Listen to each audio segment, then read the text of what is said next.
Poco después de la rendición de Granada, los reyes católicos recibían a Cristóbal Colón en Santa Fe. Era la segunda vez que Isabel y Fernando escuchaban las propuestas de este navegante.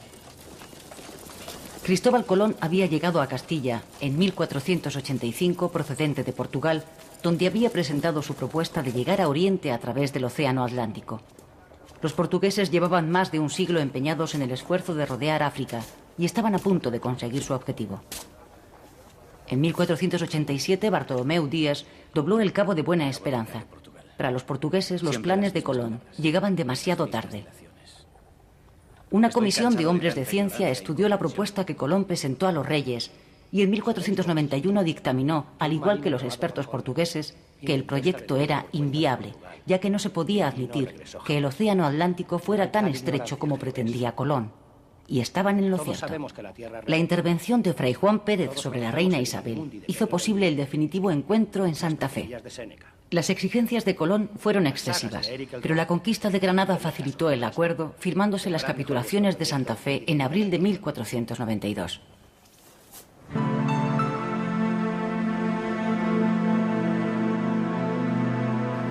Resulta sorprendente observar cómo la tradición siempre ha dado todo el protagonismo de la conquista del Nuevo Mundo a la reina católica. ¿Quién no ha escuchado alguna vez que doña Isabel se vio obligada a vender las joyas de la corona para poder financiar el viaje colombino? Sin embargo, lo cierto es que fue un judío converso, un funcionario de la corte de Aragón, más tarde escribano de ración de la Santa Hermandad, Luis de Santángel, quien adelantó la cantidad suficiente para emprender la empresa descubridora. También se ha dicho que fue decisión exclusiva de la soberana el aprobar el proyecto de Colón. Es posible que doña Isabel, haciendo caso de las sugerencias de las personas que avalaban aquel extranjero, haya tenido a bien reunirse con Cristóbal Colón en varias ocasiones. Pero resulta muy difícil de creer que doña Isabel haya tomado la decisión en solitario. Claro que después nos encontramos con un dato sorprendente. Las tierras descubiertas, las Indias, fueron incorporadas a la corona de Castilla y no a la de Aragón. Porque lo que es conjunto es la decisión de que Castilla asuma esa empresa de Estado. Eso es lo que es conjunto, la decisión de asumir la empresa de Estado. Pero la empresa la va a realizar Castilla. Es simplemente manifestar el rey que está de acuerdo con que la corona de Castilla se embarque en esa aventura. Pero eso no significa que se embarque también la corona de Aragón. De los 90 tripulantes que se enrolaron en la expedición, 10 procedían de puertos cantábricos, siendo el más famoso de ellos Juan de la Cosa, propietario de la carabela llamada La Gallega, que fue rebautizada como Santa María. Las otras dos naves más pequeñas eran la Pinta de Cristóbal Quintero y la Santa Clara, que pasó a denominarse La Niña por su propietario, Juan Niño. La expedición salió del puerto de Palos el 3 de agosto de 1492 y estuvo un mes en Gran Canaria y La Gomera, donde se abastecieron de agua potable. Siguiendo el paralelo 28 y el empuje de los vientos alisios, la navegación fue apacible hasta que, pasadas las 800 leguas, hundió el desánimo y se produjeron actos de indisciplina. La mayor de las carabelas no tenía más de 20 metros de eslora. Parecían insuficientes para lograr una empresa tan ambiciosa. Por fin, en la madrugada del 12 de octubre de 1492, Juan Rodríguez Bermejo, Rodrigo de Triana, desde la cofa de la Pinta divisó tierra. Era la isla de Guanajaní, que Colón bautizó como San Salvador, y en la actualidad es llamada por los ingleses Watling, en el archipiélago de las Bahamas. Después recorrieron las costas de Cuba, que se bautizó como Juana, y Santo Domingo, la que se llamó la Española. Todas las tierras que se descubrieron fueron tomadas en nombre de Isabel y Fernando, ya que las Indias, según opinión de algún historiador, eran dominio personal de los monarcas, y mientras vivió Fernando, no fueron unidas a ninguna de las coronas. Colón realizó entre 1493 y 1504 otros 3 viajes, navegando siempre en el área caribeña y con el convencimiento de haber encontrado el Japón, China o la India. Colón murió en Valladolid en 1506, persuadido aún de haber llegado a Asia, mientras que desde hacía años sus contemporáneos estaban convencidos de que se trataba de un continente nuevo al que empezaron a llamar América en honor de Américo Vespuccio, un navegante coetáneo de Colón que fue el primero en apercibirse de ello.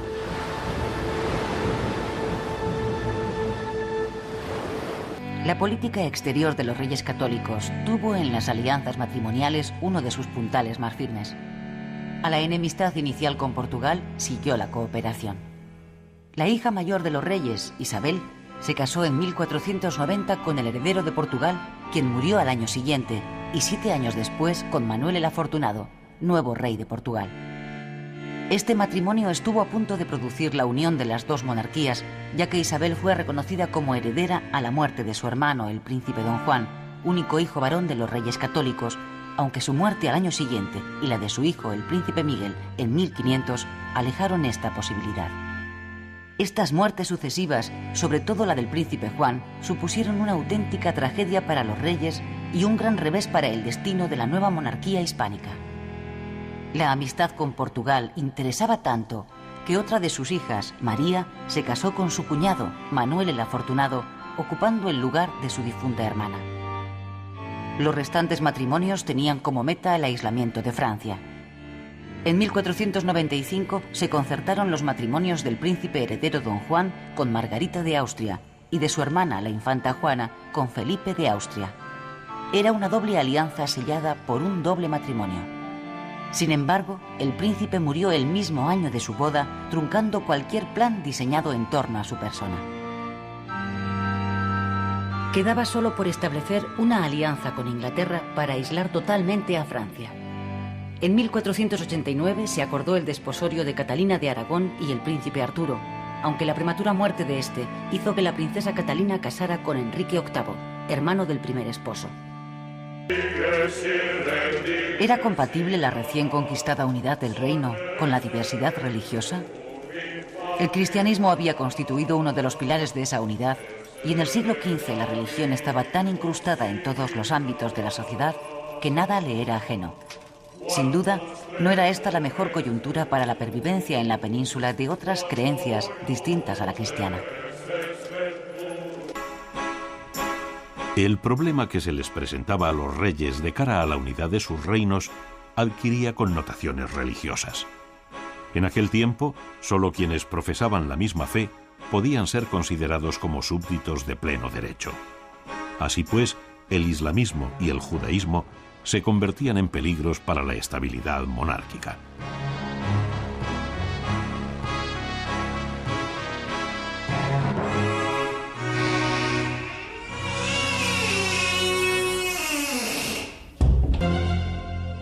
El 31 de marzo de 1492, los reyes católicos firmaron el decreto de expulsión de los judíos de todos sus reinos, teniendo un plazo de 4 meses para abandonarlos o recibir el bautismo.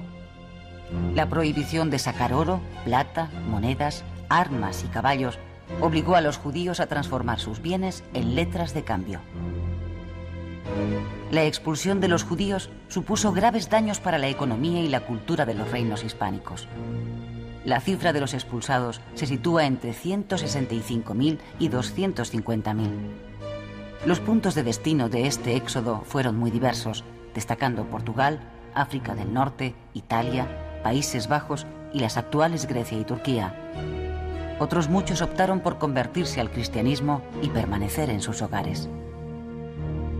Los sefardíes, los judíos que fueron expulsados, llevaron con ellos su lengua castellana que aún se conserva en muchos lugares, como por ejemplo Estambul.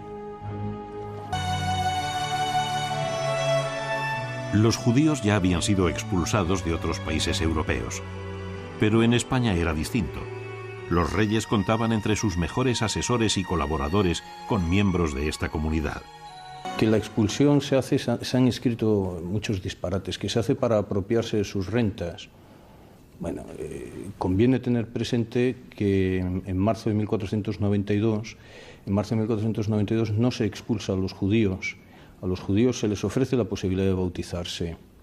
Y curiosamente, la mayor parte de los judíos financieros ricos parece ser que se bautizan y se quedan. Y de hecho, a partir de 1492, la sociedad española se parte en dos bloques en una situación que perdurará hasta finales del siglo XVII, la de los cristianos nuevos o descendientes de cristianos nuevos y la de los cristianos viejos.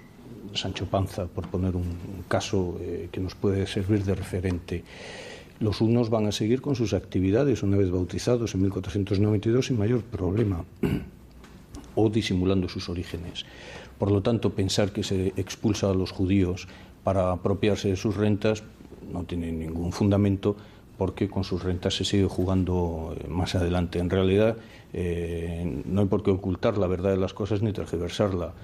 La obsesión de Isabel la Católica era conseguir una unidad religiosa y para ello acabar con toda disidencia religiosa. Que conviene tener presente que en el siglo XV la práctica de la fe diferente de la del rey, era un privilegio que podía conceder el rey, no un derecho que tuviera el vasallo. Los judíos no podían tener condición de súbditos porque ésta estaba vinculada al bautismo. Entonces, si un judío se bautiza, automáticamente se convierte en un súbdito más. Pero mientras siga profesando su religión, no. Esta es la situación que se plantea y que se estaba planteando en toda Europa. Por eso, Francia o Inglaterra o Nápoles o Austria habían tomado ya la decisión de prohibir el judaísmo y obligar a los judíos a marchar, porque esta era la situación que a ellos les parecía que era un estorbo. No eran ciudadanos, no se les arrebata un derecho de ciudadanía. Lo que se hace es suspender un permiso de residencia que venían disfrutando desde muchos siglos antes. Es por muy duro que nos parezca hoy, es así, vamos, la situación.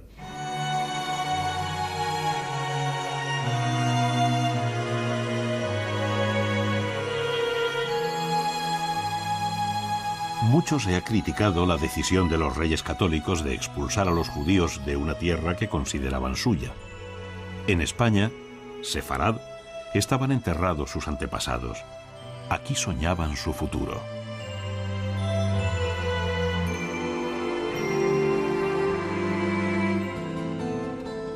A doña Isabel le hubiese satisfecho que ninguno de los miembros de la comunidad judía abandonara el reino. Pero era necesario que se convirtieran a la verdadera fe. Algunos lo entendieron como Abraham Senior y toda su familia, que decidieron abrazar el catolicismo. Otros siguieron el ejemplo de Isaac Abravanel, optando por el exilio. Y desgraciadamente, hubo quienes se quedaron con la intención de seguir practicando en secreto sus creencias. Aquellos que se convertirían en el objetivo prioritario de los inquisidores, que implacables les hacían pagar su pecado por abrazar una fe y seguir practicando otra. Eran tiempos difíciles. Sin embargo, en siglos anteriores, judíos, cristianos y musulmanes vivían en armonía. Pero, ¿realmente sucedió así?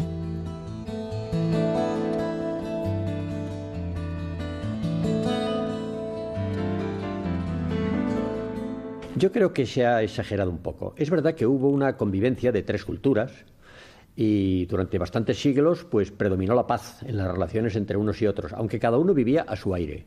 No había una multiculturalidad como hoy día, en el sentido de que a los cristianos les enseñaban la religión cristiana, a los judíos el judaísmo y a los musulmanes la musulmana.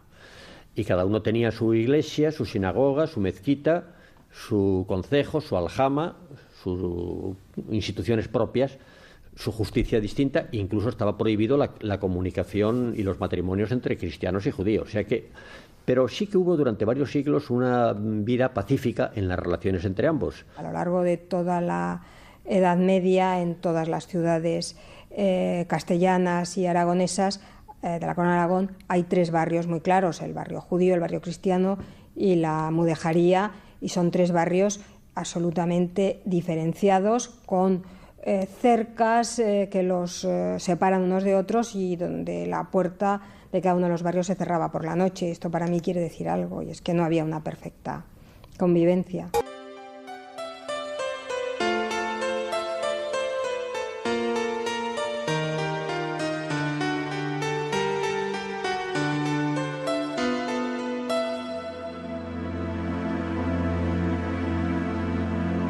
Doña Isabel siempre había defendido y seguiría haciéndolo hasta el último aliento de su vida la religión católica. Lo haría a pesar de la postura de algunos pontífices que parecían tener más en cuenta las protestas de los herejes que las de los propios católicos. A veces le parecía que al Papa se le olvidaba que era él quien tenía la obligación de defender la fe y poner fin a la amenaza de la herejía.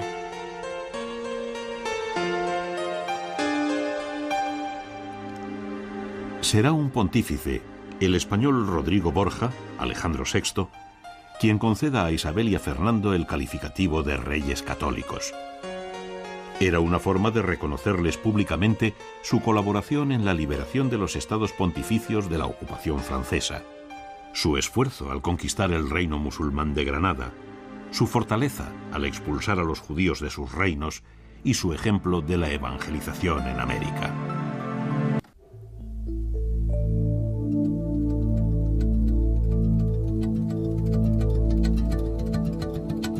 Le hubiese gustado a ella conocer las tierras descubiertas. Muchas veces doña Isabel se había imaginado a las carabelas surcando los mares hacia lo desconocido. Sabía que era una empresa arriesgada en la que muy pocos creían. Pero estaba contenta de haber apoyado el proyecto de aquel tenaz extranjero. El viaje a través del océano había sido un éxito al conseguir su objetivo. La bandera castellana ondeaba en las tierras descubiertas que ya formaban parte de la corona de Castilla. A la alegría por el regreso de Colón siguió el desconcierto ante la postura de este que intentaba vender como esclavos a los indios. Doña Isabel creía que los indígenas deberían ser considerados como hombres libres, súbditos de la corona. Solicitó a la Junta de Letrados se pronunciara sobre el tema. El veredicto contrario al tráfico de esclavos hizo que muchos de los indios vendidos fueran rescatados y devueltos libres a su tierra.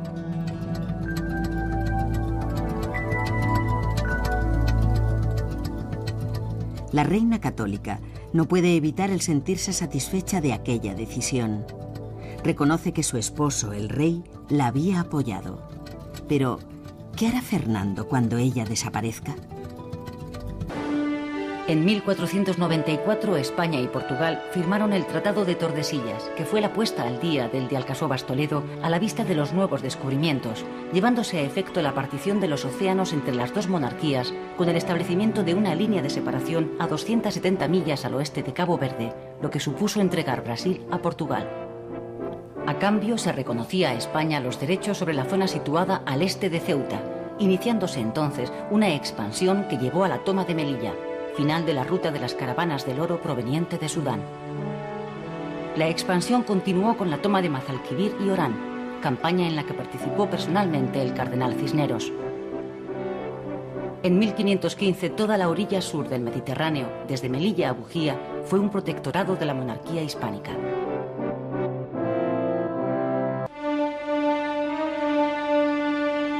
Uno de los ejes de la política de Fernando II de Aragón fue defender los tradicionales intereses de sus reinos patrimoniales en el Mediterráneo, y desde el primer momento ayudó a su primo, Ferrante de Nápoles, hijo bastardo de su tío Alfonso el Magnánimo, en su lucha contra los otros príncipes italianos, la nobleza o los turcos.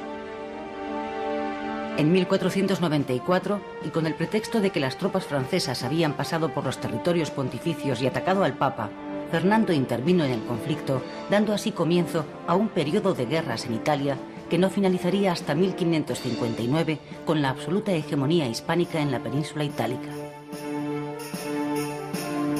Protagonista militar indiscutible de la primera etapa de las guerras en Italia fue Gonzalo Fernández de Córdoba, aristócrata andaluz que se ganó el apelativo del Gran Capitán por sus victorias de Ceriñola y Garellano. El Gran Capitán revolucionó la técnica militar mediante la reorganización de la infantería en coronelías, embrión de los futuros tercios, incluyendo un mayor número de arcabuceros y ballesteros encargados de detener el asalto de las picas junto al empleo táctico de la artillería.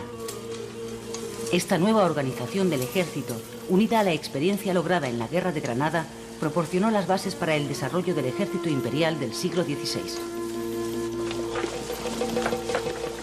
Gracias a las victorias del gran capitán, Fernando el Católico anexionó Nápoles al reino de Sicilia, permaneciendo hasta principios del siglo XVIII bajo soberanía hispánica, dentro de la corona de Aragón.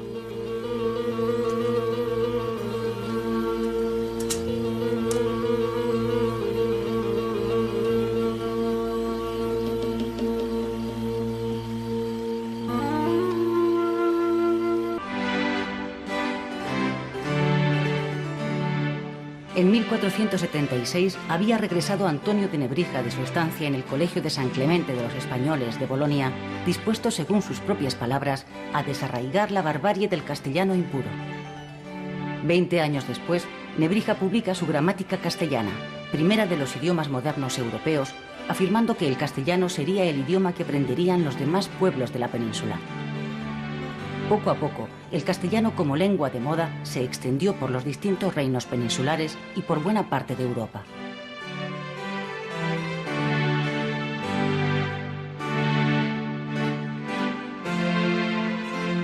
También hay que destacar el papel desempeñado en la corte de los reyes católicos, en especial en la de Isabel, de un grupo de mujeres humanistas como Beatriz Galindo, la latina, que dedicó toda su vida al estudio de la cultura y de las lenguas clásicas, o Florencia Pinar, poetisa de gran personalidad, Luisa Medrano, humanista y catedrática en Salamanca, Teresa de Cartagena, monja escritora, e Isabel de Villena, máxima figura femenina de la literatura medieval en lengua catalana.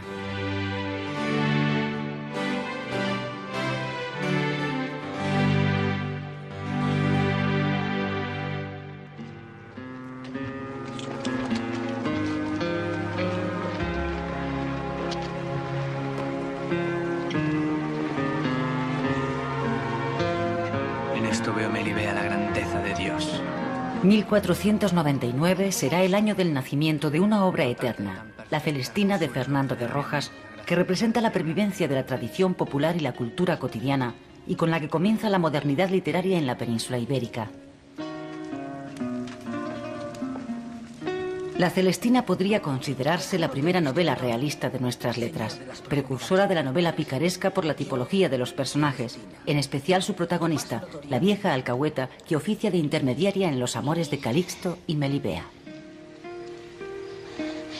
Todo lo que te dijo la buena mensajera, todo te lo confirmo yo. Cesen tus quejas y haz de mí lo que quieras.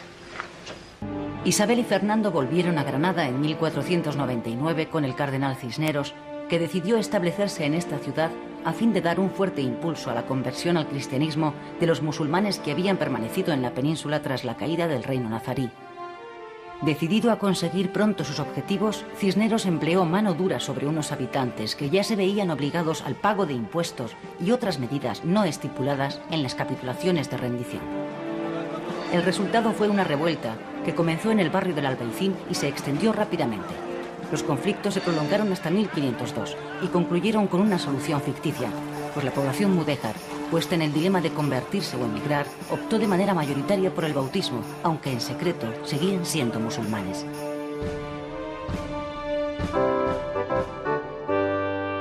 A esta uniformidad religiosa siguió una auténtica eclosión monumental de iglesias y también de edificios civiles. Los propios reyes estuvieron muy interesados en patrocinar y financiar muchos de estos edificios y obras de arte en general. La última etapa del gótico, que correspondió al reinado de los reyes católicos, estuvo impregnada de una fuerte personalidad que sirvió de propaganda para la nueva época instaurada bajo su corona. Este gótico recibirá el nombre de estilo Reyes Católicos y tiene su mejor reflejo en la iglesia de San Juan de los Reyes en Toledo, la Capilla Real en Granada, el convento de Santo Tomás de Ávila o el retablo mayor de la Cartuja de Miraflores de Burgos. El águila de San Juan y el yugo y las flechas se convirtieron en el nuevo símbolo de esta monarquía. Resulta curioso lo sucedido con estos emblemas, el yugo y el nudo gordiano, símbolos de Fernando, y el haz de flechas, símbolo de Isabel, y que en épocas posteriores fueron utilizados en circunstancias diferentes. La unidad en el gobierno de ambos monarcas ha llevado a traducir la divisa tanto monta en un tanto monta monta tanto Isabel como Fernando de confuso significado. La realidad fue bien distinta. El tanto monta, sin más, es solo la divisa de Fernando y le fue sugerida por Antonio de Nebrija, basándose en el dilema que tuvo Alejandro Magno ante un yugo atado por un nudo imposible de deshacer que había en el templo de Zeus en Gordion y que auguraba para quien lograra deshacerlo el dominio de toda Asia. Alejandro cortó el nudo con la espada. Nada importa, esto es, tanto monta, deshacer como cortar, una frase que encaja perfectamente con el carácter decidido de Fernando.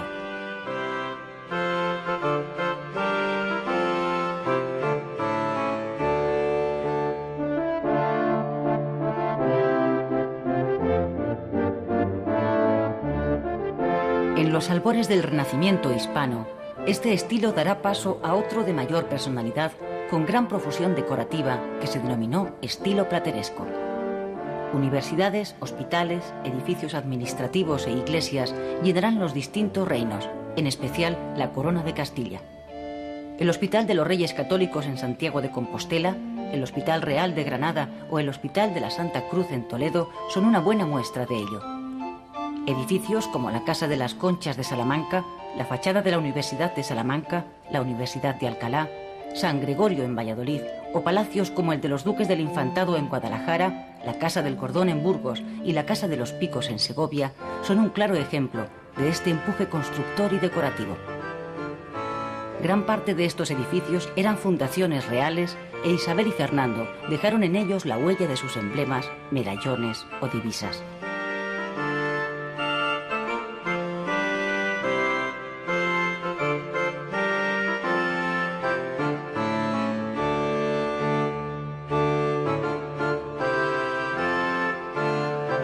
Pintores como Juan de Flandes y Juan de Borgoña serán muy apreciados por los reyes, mientras que Pedro Berruguete pintará escenas del Santo Oficio en su obra Auto de Fe y Bartolomé Bermejo trabajará en Barcelona para el canónigo de Esplà.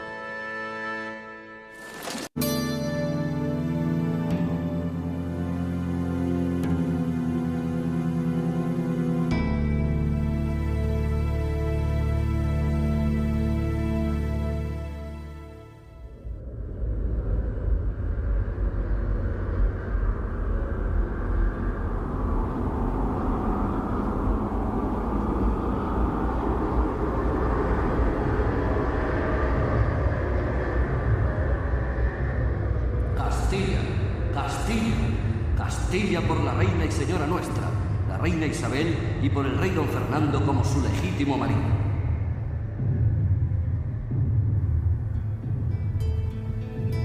Casi 30 años han pasado desde entonces, pero es tan vivo el recuerdo que parece hubiera sucedido el día anterior. Desde que los médicos le han recomendado reposo, la reina Isabel ve desfilar uno tras otro, a veces sin quererlo, los momentos decisivos de su vida. Castilla, Castilla, Castilla por la reina y señora nuestra, la reina Isabel, y por el rey don Fernando como su legítimo marido.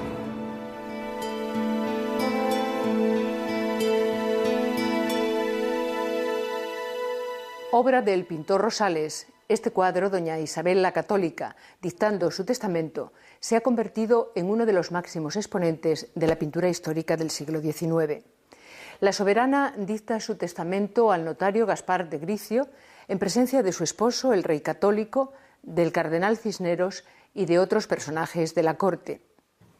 La escena, inmortalizada por el artista, sucedió en el otoño de 1504.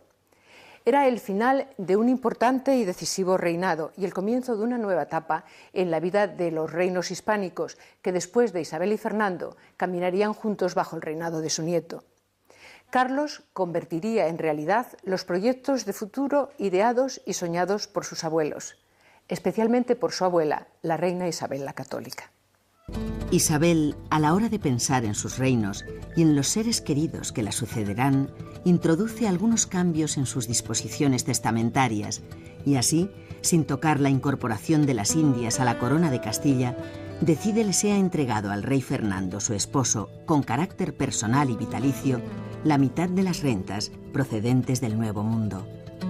Esta disposición testamentaria no fue del agrado de Fernando, que ensayó una nueva redacción e interpretación, pasando de la mitad de las rentas a la mitad de las islas, Indias e tierra firme.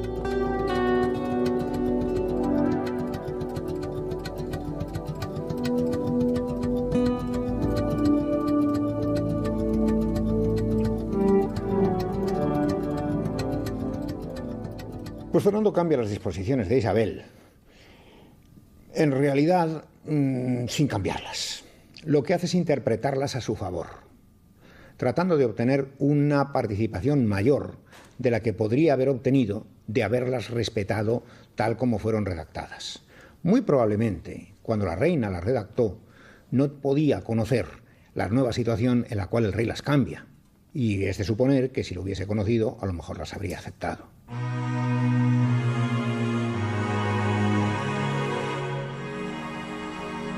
Es posible que sí. Seguro que doña Isabel aprobaría las modificaciones hechas por su esposo. Siempre fueron un matrimonio ejemplar en cuanto a la unanimidad en todas sus decisiones.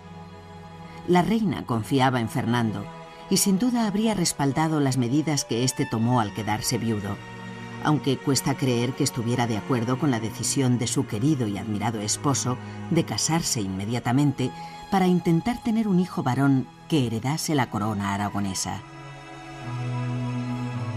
¿Dónde quedaban sus proyectos de unidad de los reinos?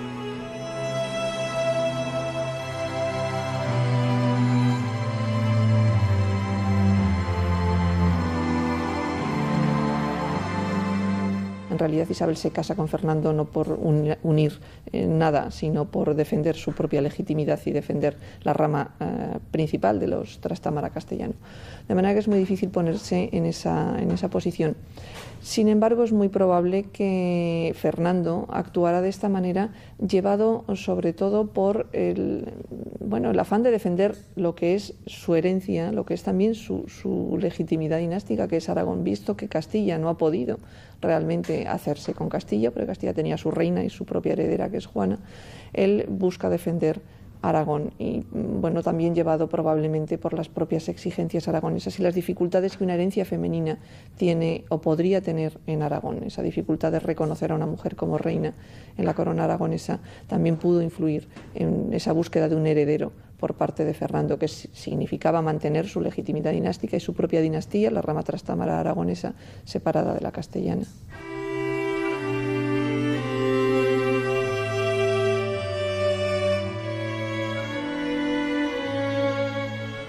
Doña Isabel teme que su hija, doña Juana, no pueda o no quiera hacerse cargo del gobierno, pero es a ella quien debe nombrar su heredera. Había cambiado tanto doña Juana.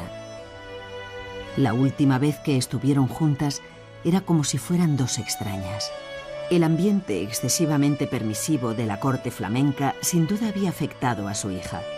Tampoco le agradaba a doña Isabel la influencia que su yerno Felipe podía ejercer sobre doña Juana. Castilla y Aragón necesitaban monarcas firmes y entregados que solo se preocupasen de los intereses de sus reinos, como Fernando y ella habían hecho.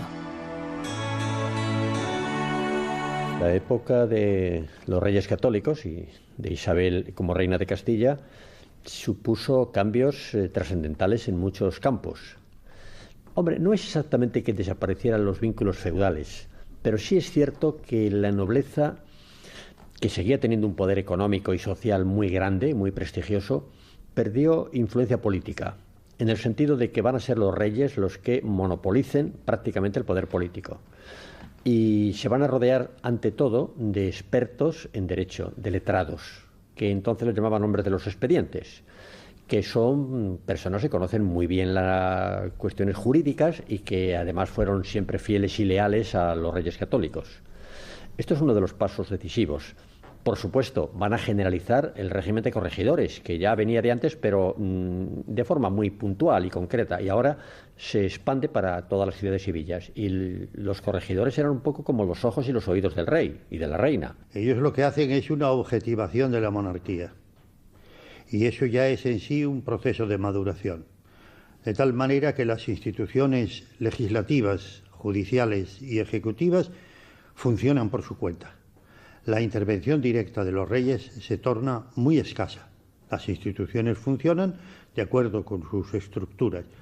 Por eso entramos dentro de lo que podríamos llamar el primer vehículo de la modernidad, es decir, hay un poder legislativo, hay un poder ejecutivo y hay un poder judicial, cada uno de los cuales funciona por su cuenta, todos en nombre del rey, Pero fíjese que en la actualidad también seguimos con esto. Una ley es ley cuando la firma el rey. Antes no, que es un mero trámite, ¿de acuerdo? Pero es un trámite que garantiza que se han cumplido todos los trámites necesarios para que eso pueda ser una ley. Y ya es lo que se hace entonces.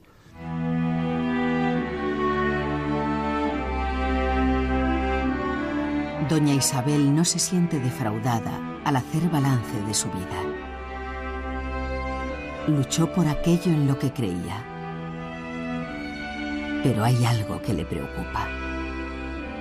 No está segura de que su hija Juana pueda desempeñar un buen papel. Pero ahí está Fernando. Sí, añadirá una disposición a su testamento. Debe ser el rey Fernando quien se haga cargo del gobierno de Castilla si Juana presenta problemas. Para Isabel la heredera es Juana y no tiene ninguna duda, es su hija la heredera. Quizá duda, precisamente por la experiencia que ha tenido con ella y el desinterés político que Juana ha mostrado durante su estancia en Castilla, duda que Juana pueda realmente interesarse por la política y actuar políticamente. Ahí Isabel, manteniendo el principio dinástico de que la heredera es su hija, prefiere a su propio marido a su yerno. Isabel en el testamento manifiesta un gran amor hacia Fernando y un gran respeto. Y aparte de todo, yo pienso que Isabel tiene claro que para que haya una continuidad en sus ideales políticos es importante que Fernando siga teniendo un protagonismo y una fuerza y un poder grande en Castilla, posiblemente más que el que tenía cuando ella vivía, pero es la garantía de que su política se mantenga. Lo que sucede es que Fernando es un habilísimo político y Fernando tiene otros intereses que los castellanos y por tanto Fernando no respeta siempre de una forma totalmente escrupulosa lo que Isabel había decidido, sino que Fernando mira sobre todo por los intereses propios y de la corona de Aragón. Nadie cuestiona la importancia histórica de Isabel la Católica, que sin duda era una persona muy valiosa y con grandes dotes para el gobierno. Fue mujer, madre, esposa, pero sobre todo reina. Sensible al mundo de la cultura, doña Isabel gustó rodearse de personas que la introdujeran en las nuevas corrientes renacentistas. Sus hijas gozaron de una formación sorprendente para la época, causando asombro en las cortes europeas. Desde su puesto privilegiado como soberana, apoyó la reforma monástica y trató de impulsar a través de sus colaboradores la creación de conventos que fueran auténticos remansos de espiritualidad.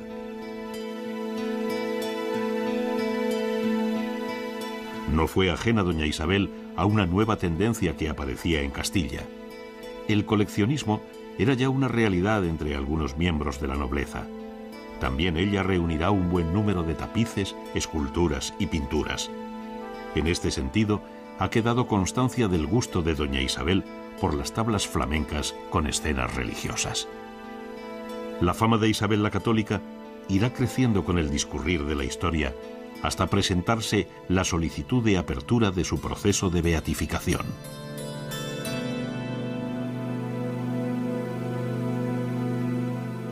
Pues yo pienso que es una faena para Isabel el que se la proponga como santa. Isabel tiene un valor grandísimo como reina, como una mujer que quiso el poder y que lo ejerció con una dedicación y una inteligencia grandísima. Beatificación y luego canonización, porque se supone que se pretende que se la haga santa.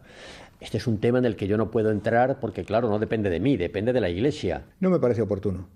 Yo creo que una persona que tiene que tomar decisiones de gobierno es una persona que tiene que ser juzgada en función de esas decisiones de gobierno, que se podrán entender, comprender, rechazar, pero trasladar eso al terreno de la interioridad religiosa, proponiéndolo luego como modelo de conducta a los demás, me parece muy peligroso. La beatificación es una cuestión relacionada con la creencia religiosa y con la Iglesia, por lo tanto creo que son dos campos distintos en los que, bueno, yo respeto lo que la Iglesia diga o haga, pero donde me parece que en mi opinión pues no debe entrar. Con respecto a la beatificación, yo como historiador no tengo nada que decir. A los santos los hacen los teólogos y no se hace por referéndum nacional ni cosas por el estilo. Allá ellos. Yo es un tema del cual no puedo hablar, porque da la casualidad de que soy uno de los testigos del proceso y se me han hecho advertencias muy importantes de que no puedo decir una palabra sobre el tema. Me parece que es algo que pertenece a la Iglesia y yo confío mucho que la decisión que la Iglesia tome en un sentido o en otro sea la más correcta y la más acertada.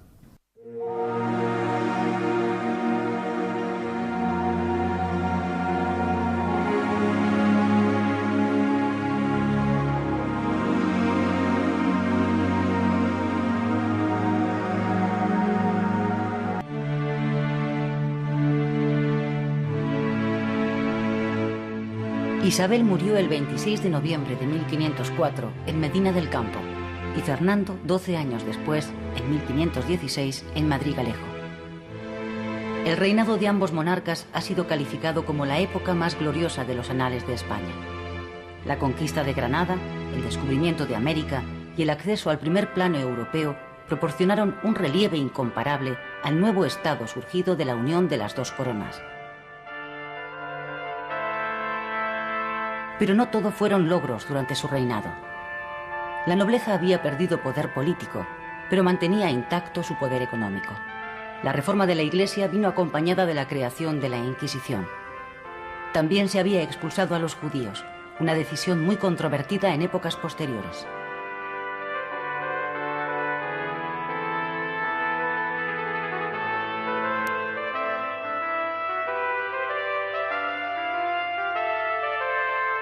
Los reyes católicos yacen en la Capilla Real de Granada junto a su hija Juana y su marido Felipe el Hermoso.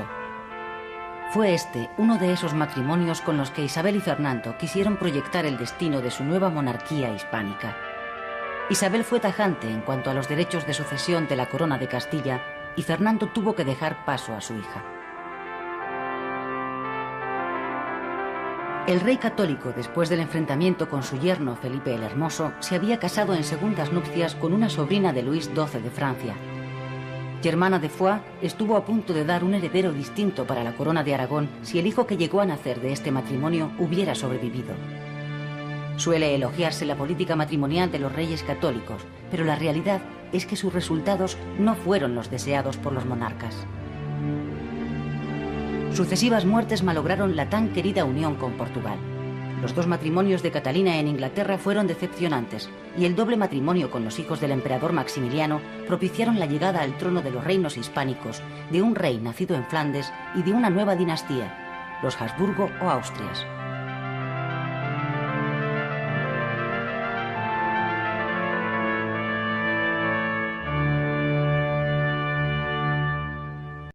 Donde se abastecieron de agua potable. Siguiendo el paralelo 28 y el empuje de los vientos alisios, la navegación fue apacible hasta que pasadas las 800 leguas hundió el desánimo y se produjeron actos de indisciplina. La mayor de las carabelas no tenía más de 20 metros de eslora, parecían insuficientes para lograr una empresa tan ambiciosa. Por fin, en la madrugada del 12 de octubre de 1492, Juan Rodríguez Bermejo, Rodrigo de Triana, desde la cofa de la Pinta divisó tierra. Era la isla de Guanajaní, que Colón bautizó como San Salvador, y en la actualidad es llamada por los ingleses Watling, en el archipiélago de las Bahamas. Después recorrieron las costas de Cuba, que se bautizó como Juana, y Santo Domingo, la que se llamó la Española. Todas las tierras que se descubrieron fueron tomadas en nombre de Isabel y Fernando, ya que las Indias, según opinión de algún historiador, eran dominio personal de los monarcas, y mientras vivió Fernando, no fueron unidas a ninguna de las coronas. Colón realizó entre 1493 y 1504 otros 3 viajes, navegando siempre en el área caribeña y con el convencimiento de haber encontrado el Japón, China o la India.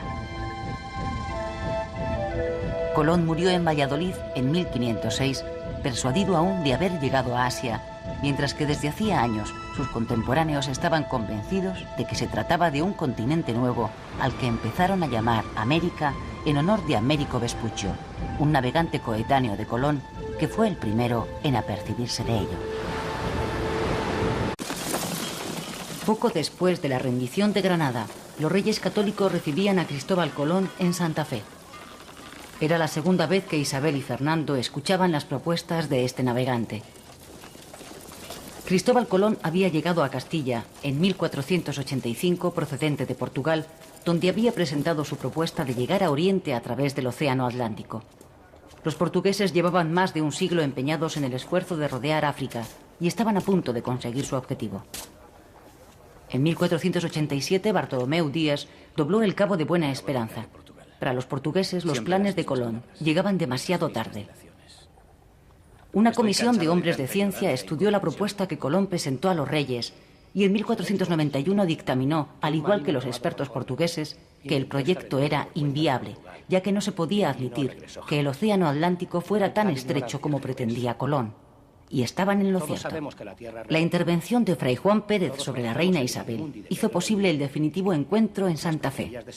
Las exigencias de Colón fueron excesivas, pero la conquista de Granada facilitó el acuerdo, firmándose las capitulaciones de Santa Fe en abril de 1492.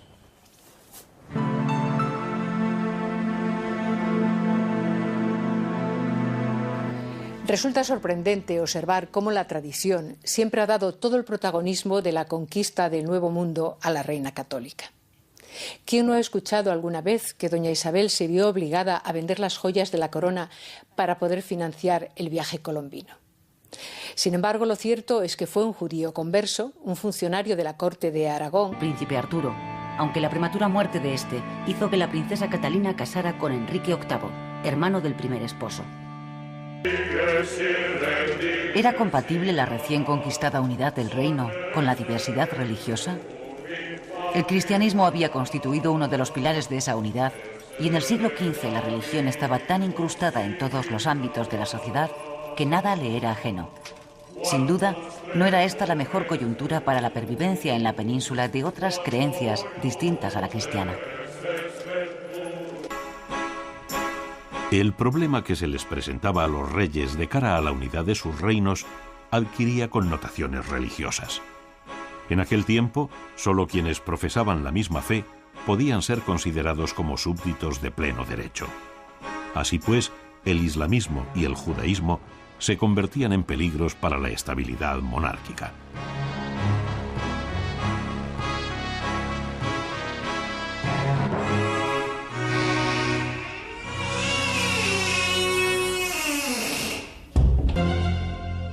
El 31 de marzo de 1492, los reyes católicos firmaron el decreto de expulsión de los judíos de todos sus reinos, teniendo un plazo de 4 meses para abandonarlos o recibir el bautismo.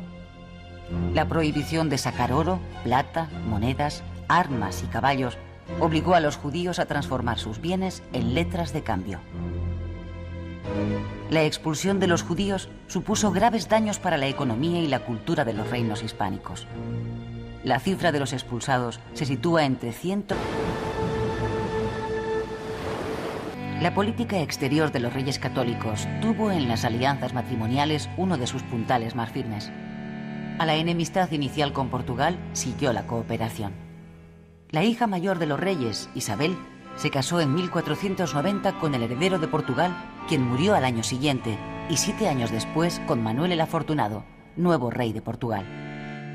Este matrimonio estuvo a punto de producir la unión de las dos monarquías, ya que Isabel fue reconocida como heredera a la muerte de su hermano, el príncipe Don Juan, único hijo varón de los reyes católicos, aunque su muerte al año siguiente y la de su hijo, el príncipe Miguel, en 1500, alejaron esta posibilidad. Estas muertes sucesivas, sobre todo la del príncipe Juan, supusieron una auténtica tragedia para los reyes y un gran revés para el destino de la nueva monarquía hispánica. La amistad con Portugal interesaba tanto que otra de sus hijas, María, se casó con su cuñado, Manuel el Afortunado, ocupando el lugar de su difunta hermana. Los restantes matrimonios tenían como meta el aislamiento de Francia. En 1495 se concertaron los matrimonios del príncipe heredero Don Juan con Margarita de Austria y de su hermana, la infanta Juana, con Felipe de Austria. Era una doble alianza sellada por un doble matrimonio. Sin embargo, el príncipe murió el mismo año de su boda, truncando cualquier plan diseñado en torno a su persona. Quedaba solo por establecer una alianza con Inglaterra para aislar totalmente a Francia. En 1489 se acordó el desposorio de Catalina de Aragón y más tarde, escribano de ración de la Santa Hermandad, Luis de Santángel, quien adelantó la cantidad suficiente para emprender la empresa descubridora. También se ha dicho que fue decisión exclusiva de la soberana el aprobar el proyecto de Colón.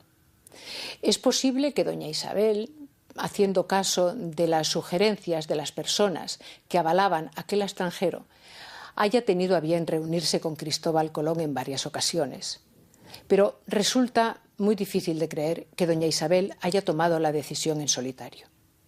Claro que después nos encontramos con un dato sorprendente. Las tierras descubiertas, las Indias, fueron incorporadas a la corona de Castilla y no a la de Aragón.